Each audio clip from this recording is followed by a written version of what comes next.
Yo, what up guys? This is your boy here, Akaba Reiji, speaking to you guys, and as you guys can see here, we're going to be doing the Akaba Reiji mat. You guys already saw the, hopefully already saw the Seto Kaiba deck profile, really powerful, really strong. Originally that deck was supposed to be made to fight the Reiji deck, which it can actually fight. Obviously Reiji's deck is really strong, really fast, and really aggressive, so it has a very difficult time fighting it.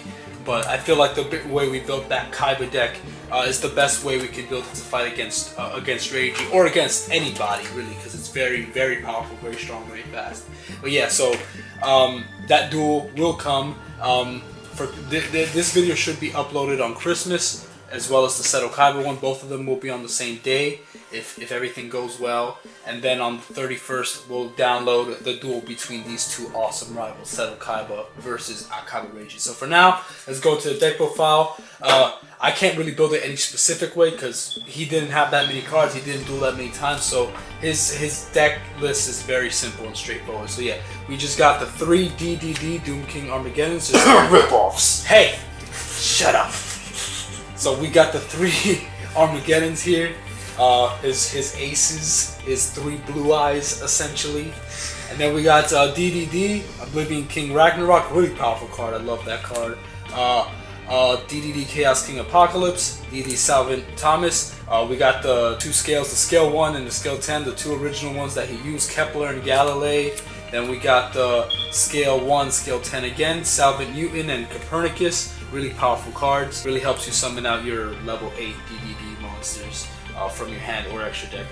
We got Savant Dirac and Savant Schrödinger. These are defensive cards. One avoids effect damage, one avoids battle damage, and really good. It really helps his deck defend a little bit more because Reiji's deck doesn't have a lot of defense, to be quite honest. It's very aggressive but not very defensive. So if you can get over his brawling field, most of the time he's not going to have too much to defend himself because he doesn't have very defensive cards. He's meant to OTK his opponent and overwhelm them, and you know, he typically doesn't have a lot, but yeah. Anyway, so then we got DD Savant Nikola, DD Proud Chevalier, DD Cerberus, DD Brownie, DD Knowledge King Tomb Conquistador. This is the last Conquistador. Yeah. So yeah, this card is the most powerful card in the deck. The first thing you have to do in this deck is search this card out before you activate any contracts, because if you have him in the pendulum scale, and he's a scale 1 too, which is even better, if you would take effect damage from a dark contract card, you would gain it instead. So it's just like the Oracle Arc Diffusion. And if you have both of them, pretty much you double the amount that you gain, which is ridiculous. It is absolutely, he's amazing. I absolutely love him. Make sure you search him out before anything else. So that's all the pendulum monsters. We got DD Vice Typhon, helps with fusion summoning. We got DD Berfomet, DD Lilith, DD Nighthowl, the tuner monster, DD Necro Slime, and Swirl Slime. They help with fusion summoning from the hand and from the grave. And finally, the last tuner, DD Lamia. Really powerful card. Special summons herself, gets rid of your contracts, and she's really, really good for spamming out. So yeah, that's all the monster for you guys. It's very, very powerful. Very powerful. Let's go to the spells. So we're going to start off with the contracts. We got Dark Contract from the gate. He does have 2 of these cards. This is the main search of the deck, but he has 2 of them. I only added 1 because personally I feel like you could just search it out and add it from the grave to the hand, so I didn't feel like adding an extra one. I would rather add something else that's maybe more useful. You could search this out, so I didn't see the need for 2, and you can only activate 1 of these cards, so it doesn't even matter. You don't need 2, I feel, but you can add it if you want. I got 1 Dark Contract with the Swamp King, 1 Forbidden Dark Contract with the Swamp King. Both help with fusion summoning, really powerful. Got Dark Contract with the Entities. He doesn't have this card in the anime, but it did come out in, I think, in the Dimension box. Yeah, in the Dimension box, and it was supposed to be a support for Reiji's deck. So this is really powerful. It helps if you fusion, synchro, Xyz, or pendulum. It has a different effect depending on which summoning you do, and you can activate each once per turn. So it's really powerful. Dark Contract with the surplus summons, once again helps with fusion summoning and synchro summoning.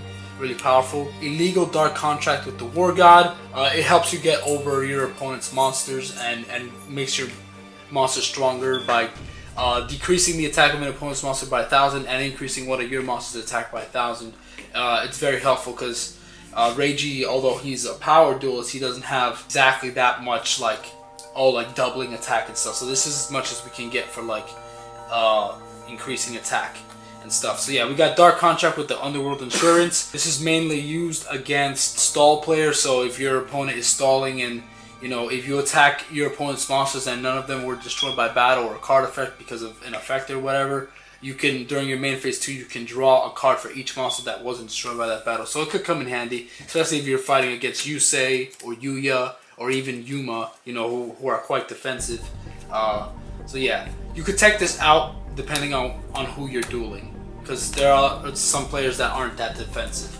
But yeah, and then finally we got DD Fusion, DD Synchro, and DD Xyz, which you used against Yuya in the last duel. These cards are extremely powerful and allow you to pretty much summon your Armageddon Xyz monsters without really much effort at all, which is pretty powerful. So yeah, those are the spell cards. Next we got the trap cards. We got DD Contract Change. I like to use the anime effect, which is banish one DDD monster from the graveyard when an opponent monster is attacking. The battle damage is reduced to 0, and you can add a level 4 or lower DD pinless monster from your deck to your hand. That's the anime effect. I like it better because, once again, this deck doesn't have a lot of ways to protect its life points, and you do burn yourself a lot in some situations if you don't have the right setup. So it's good to have some more defense. So I chose the anime effect because for me it was more defensive and I needed some defense.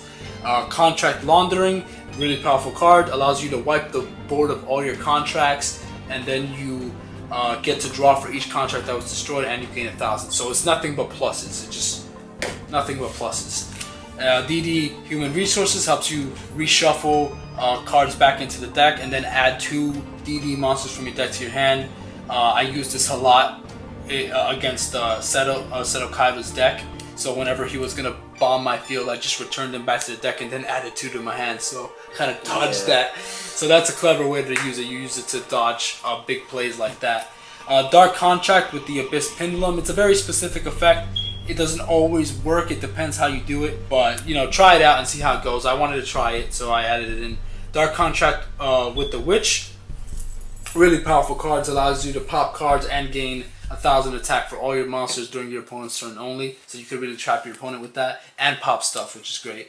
And Dark Contract with Errors, which pretty much it just kind of negates traps effects on the field when you activate it once per turn, which is powerful. So yeah, that is the monster spell and trap lineup for you guys. Let me go into the extra deck. So Reiji actually, since he's the master of all the summoning mechanics, he has obviously Fusion, Synchro, and Xyz, and he actually summoned a lot of monsters. Yeah, he summoned a lot of monsters.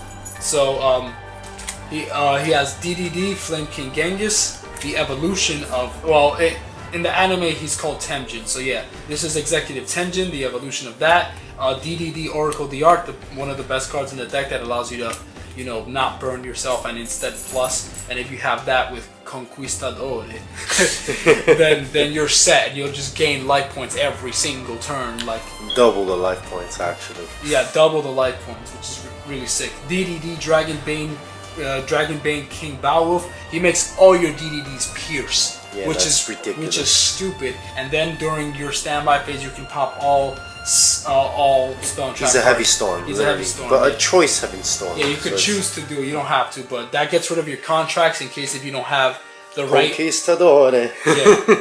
In case if you don't have him or Oracle or anything to stop it, then you could just bomb all your contracts and you won't take any burn, which is useful in that case too. We got DDD Oblivion King Caesar Ragnarok, really powerful card. And then the final fusion, DDD Super Doom King Purplish Armageddon.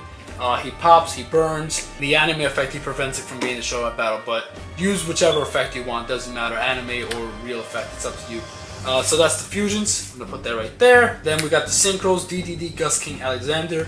The evolution, DDD Gust King High Alexander. He's really great if you control 2 or more DDD monsters on the field. He gains 3,000 attack points, so he'll be a 6,000 beater easily, which is fantastic. Then we got DDD Curse King Siegfried. He allows you to negate face-up spell and trap cards, so it's a really powerful effect. And when he's destroyed by battle or card effect, you gain 1,000 for each of your contracts. which is just fantastic. And then the final synchro, he didn't use that many synchros like he did with Fusions and Exceeds. DDD Super Doom King Bright Armageddon, so that's the synchro version of the Armageddon that he used against Yuya.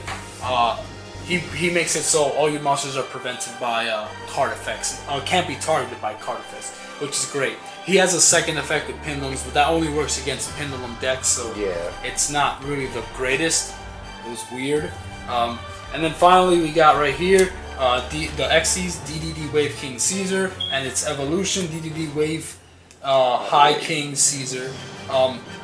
Both have powerful effects. This guy is really powerful, and his effect is not once per turn. You could detach a material during either player's turn to negate the activation of a card effect that would special summon anything. It doesn't matter, and it's not once per turn. So basically you have 2 negates, so you can't Monster Reborn, you can't Call of the Haunted, you can't really do anything that special summons in general. So it's really powerful, for sure. And he has another effect where you can gain attack points if you do that, and blah blah blah. But yeah. We got DDD Stone King Darius, powerful effect. I think he gets rid of one of your contracts during either player's turn. And then you could draw 1 card. And then if it battles a monster, you could detach 1. So make this card not destroyed by that battle, and then that monster's destroyed. So I haven't gotten to summon him yet because he doesn't have that many level 3s in his deck. And sometimes it's a little tricky to summon him, but you can summon him.